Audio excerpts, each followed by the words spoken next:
Salut la gang, je me demandais suite au décès de Jean Béliveau si j'avais dans ma collection des choses qui pas appartenues, mais qui étaient à l'effigie de Jean Béliveau. Et finalement, j'en ai trouvé pas mal. Je vous montre ça à l'instant. Une photo dans les années, fin des années 60. Jean Béliveau, son 400e but, il avait fait le journal Sport Image avait fait un souvenir de en le prenant en photo, en le reprenant en photo sans doute. Et j'ai aussi une belle photo l'année suivante, là, 68. Jean Béliveau ici comme capitaine aussi, évidemment, aux côtés de Yvan Cournoyer. Ça, c'est dans les journaux comme tel, les belles photos que j'ai conservées. Ensuite, il y avait eu, je ne sais pas si on va pouvoir le voir, il y avait eu dans les liqueurs Nesbitt en 71, un concours où on voit Jean Béliveau, c'est lui qui avait fait les frais de la promotion de Nesbitt pour gagner des jeux de hockey. C'était avec des capsules de liqueur, sur les capsules de liqueur comme tel. Je ne sais pas si on le voit. C'était Nesbitt comme tel. Ensuite, il y a eu des rondelles, des jetons dans les Tessalada. Donc, dans les années, ça c'est 63-64. Jean Béliveau, c'est celle de Jean Béliveau, et toutes ceux du Canadien, mais évidemment qui est sortie celle qui représente le Gros Bill.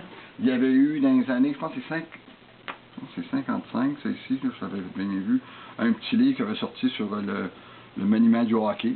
Belle photo là, de Jean Béliveau sur le dessus aussi, comme ça.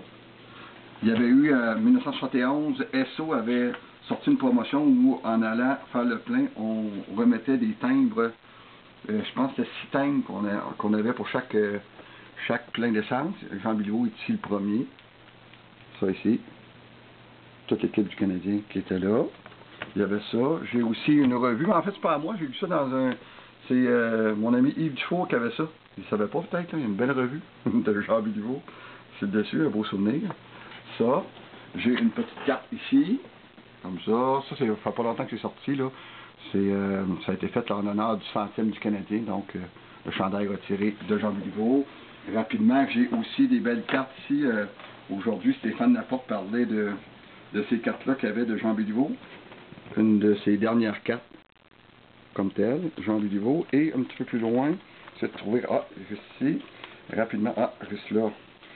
Stéphane Laporte parlait justement qu'il voulait avoir absolument cette carte-là. Là. Ça, c'est la dernière carte, la carte de collection de Jean Béliveau aussi, qui a sorti en 1971 lors de sa dernière saison. Donc, après ça, rapidement, on a en 1967 aussi des jetons, mais pas en métal cette fois-ci, mais plutôt en plastique. Jean Béliveau qui est ici, comme tel, je ne sais pas si on voit bien. Ensuite, il y a eu, en 1967-68, il y a eu dans les Cereal Post des billes. J'avais mis Jean Béliveau dans mon encadrement, Jean Béliveau au centre, évidemment.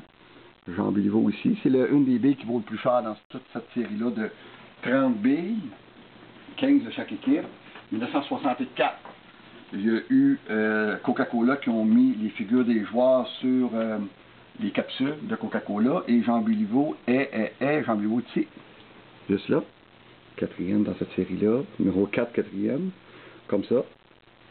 Voilà, et les deux seules choses que j'ai destinées pour Jean Béliveau, c'est ici une rondelle que j'avais fait un encadrement pour les 10 meilleurs compteurs en 1970, dont il y avait 6 Boston dans ça, la grosse année des Bruins, mais quand Ken Dryden est arrivé l'année d'après, Jean Béliveau aussi, une rondelle signée, et ironiquement, une chose que j'ai achetée tout juste la semaine passée, j'ai fait encadrer, c'est ma dernière pièce, signée de Jean Béliveau et de Gordie Howe, deux grands éternels du hockey. Donc finalement, j'ai pas mal de choses de Jean Béliveau, j'en suis bien content. Des choses que je vais pouvoir garder en souvenir de ce grand joueur qui était Jean Béliveau. Fait que voilà, c'est complet. À la prochaine, merci.